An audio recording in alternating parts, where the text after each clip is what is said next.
from 1960 was the first election where they had the debate was on TV, and they had for they say that people who listen on the radio to the debate think that Nixon had done pretty well, but then people who watch it on TV, they overwhelmingly thought Kennedy dominated. Because he's so handsome. Exactly. Kennedy looked good by comparison, whereas Nixon was like this weird looking troll that was scary as hell on so many ways, and so anybody watching on TV was like, fuck, not that guy, he was sweating like a pig, he was doing all that. It's like, That's instinctive. Yeah. It shouldn't be, but it's instinctive. It's not even an appearance thing. Because Rodney Dangerfield was kind of an ugly dude, but he was so lovable and warm. You know what I mean? I mean, if Rodney Dangerfield had the creepy behavior of Nixon, he would be just as creepy. of course. It's like Nixon lacked any charisma.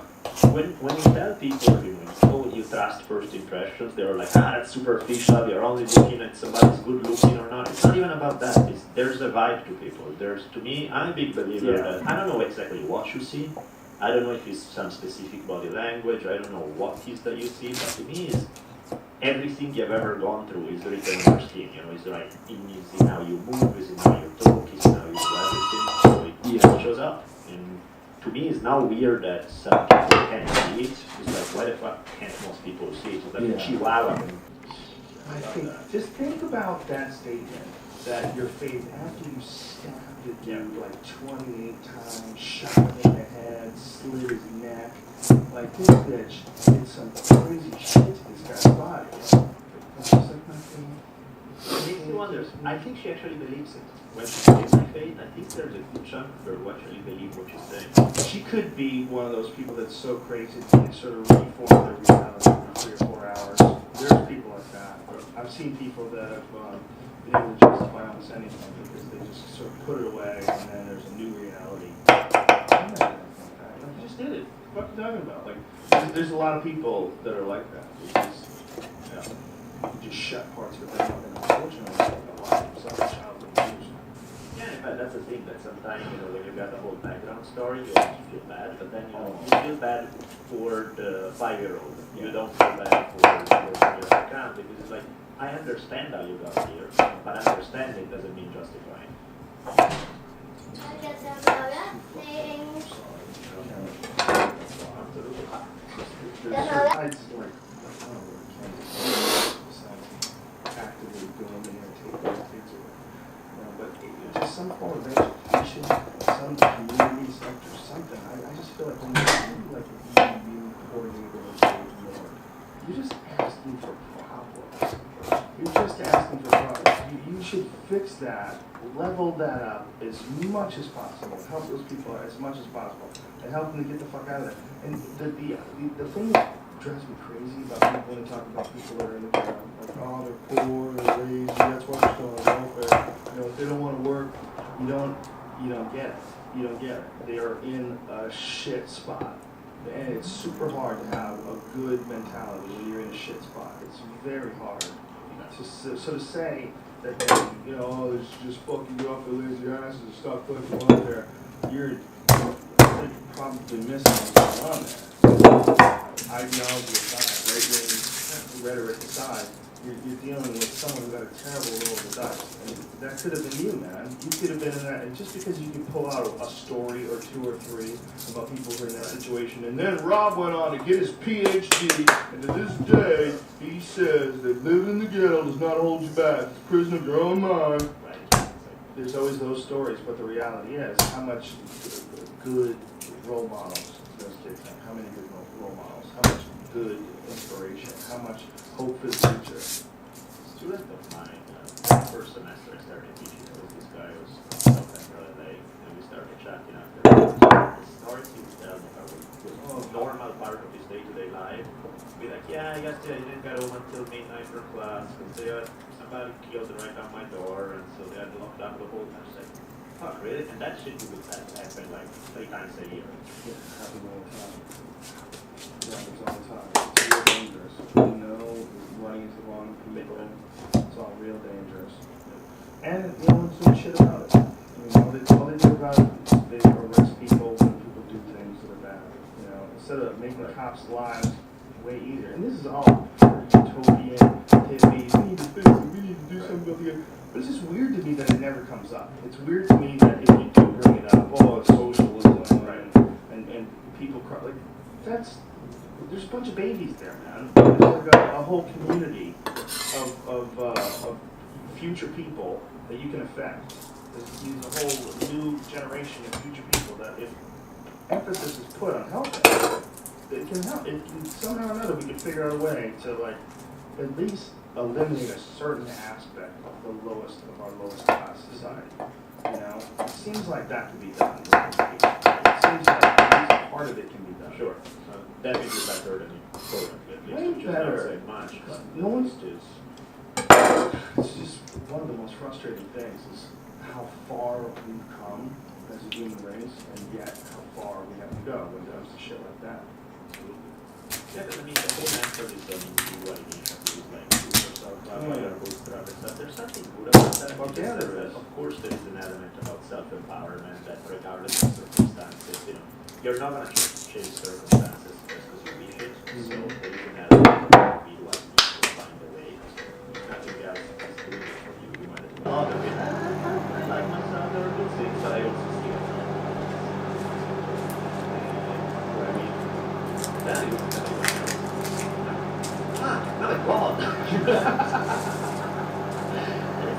That's gonna be a meme on the internet for sure.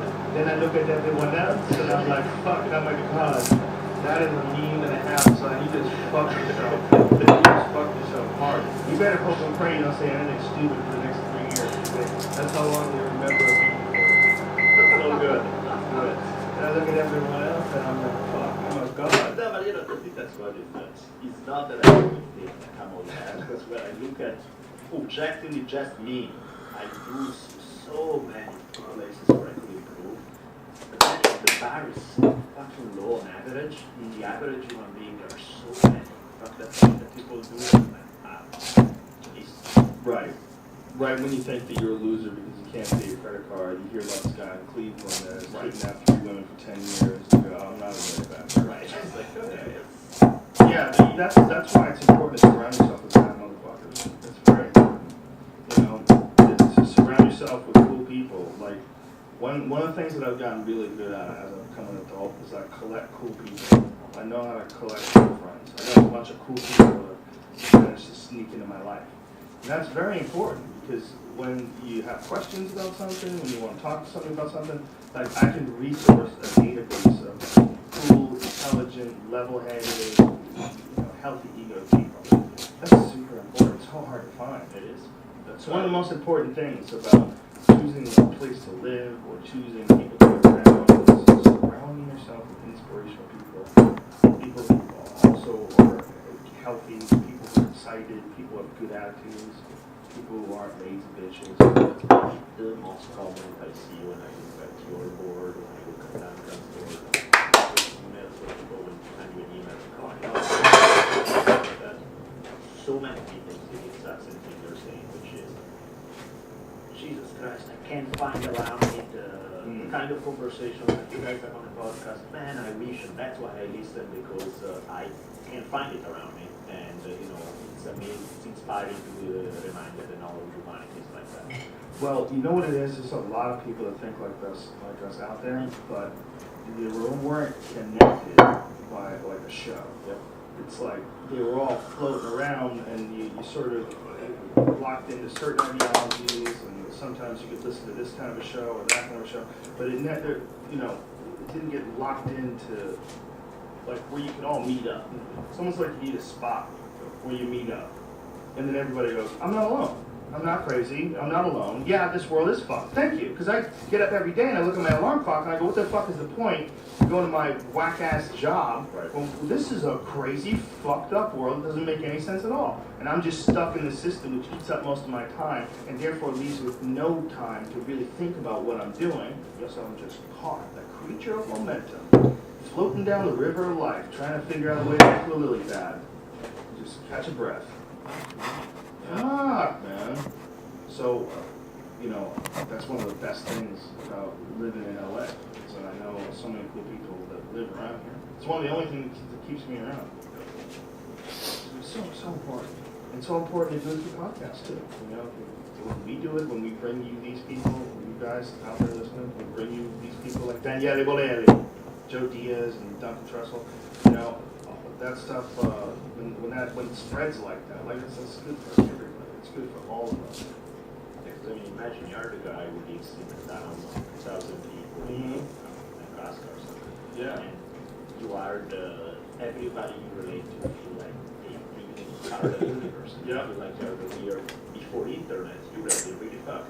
With internet, you can have access to a whole other world out there where you're like, okay, I'm not just the only crazy one in town. There really is something different. And you could share it with other people in your town too. You can say, listen, this dude named Duncan Trussell. You gotta hear this fucking podcast. It's gonna change the way you look at marriage.